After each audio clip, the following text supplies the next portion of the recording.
Heyo, it's Mez, aka the Rookie Monster, coming at you live on tape. Today we're going to be having a little fun with some baseball cards, some names, and a few innuendos.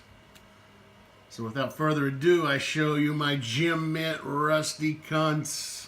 What a name! Cracks me up. I know you guys are thinking, what's so funny about the name Rusty Cunts? Well, I don't know. It's just my inner child, but I mean, the name Rusty, it's just hilarious. I know there's a lot of Rusties out there, but come on. As a kid, you could kill with that name.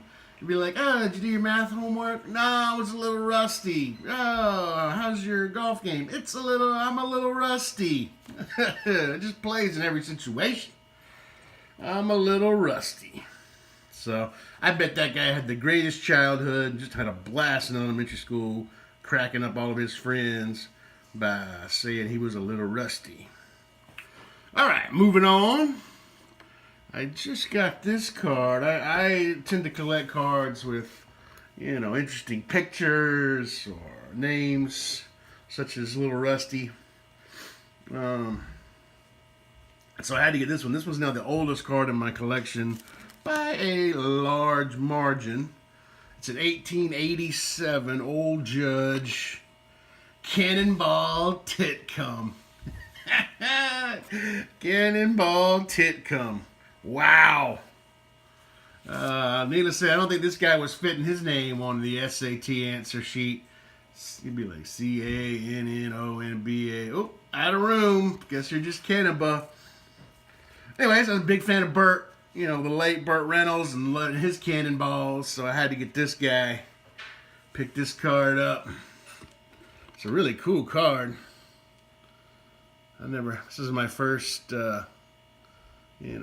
Old Judge, or I don't even have any T206 cards, but I don't know. I thought it was pretty cool. So I got it. Cannonball Titcomb.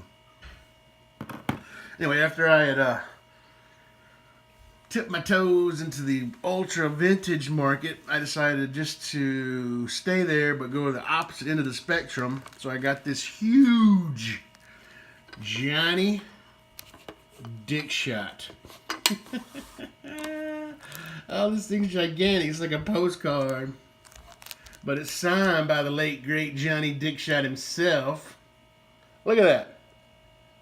Now, I find this name hilarious because he spells Johnny with an I-E. What American would do that? An I-E? I mean, you spell Johnny with a Y, right? It's just two. You just do two slightly angled lines and you form a Y, right?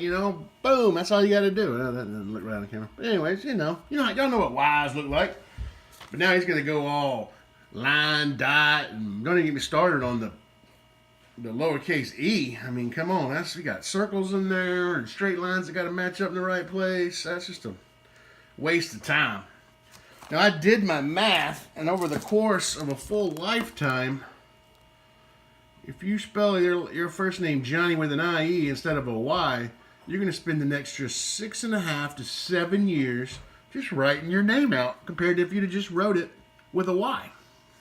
Now, granted, my math is a little rusty. See what I did there? A little rusty.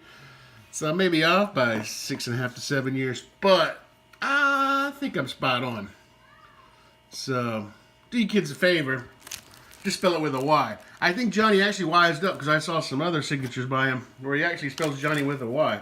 So even he couldn't decide. He was like, I'm going out of my own, parents. I'm going to spell my first name with a Y. Now I'm going to move on to a couple of cards. My last couple that I'm going to show you guys. These are really special to me. First up, I've had this card for as long as I can remember it.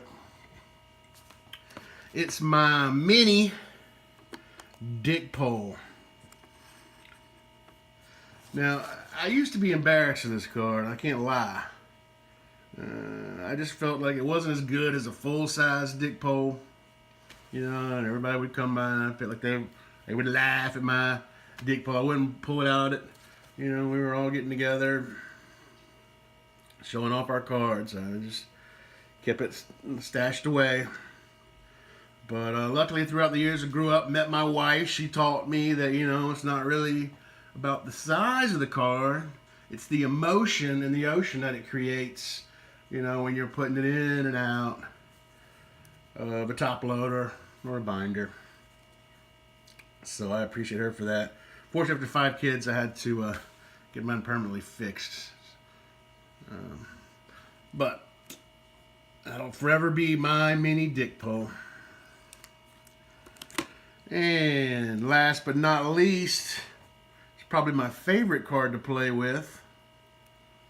I've been playing with this probably ever since I found it. My Pete Lecoq. Pete Lecoq, that's right. There's so many things you can do with it. You can just have games with yourself. Just this card, that's all you need. You know, you'd be like, Pete, repeat, Pete, repeat. I mean, just good times to be had by all. Now, a lot of people, you know, they don't give a damn about your Pete Lecoq. You know, most people have one of these in their collection. Some don't, but, you know, they like to play with their own. Occasionally, you'll find someone who wants to play with your Pete Lecoq card as well. And that's a lot of fun. If you're going to do that, though, make sure you get it wrapped up, because you don't want someone else permanently damaging your Pete Lecoq. So, there's that. Alright. I probably wasted enough of you guys' time with my idiocy, but just remember, never too old to play with your Peters. Have a great day.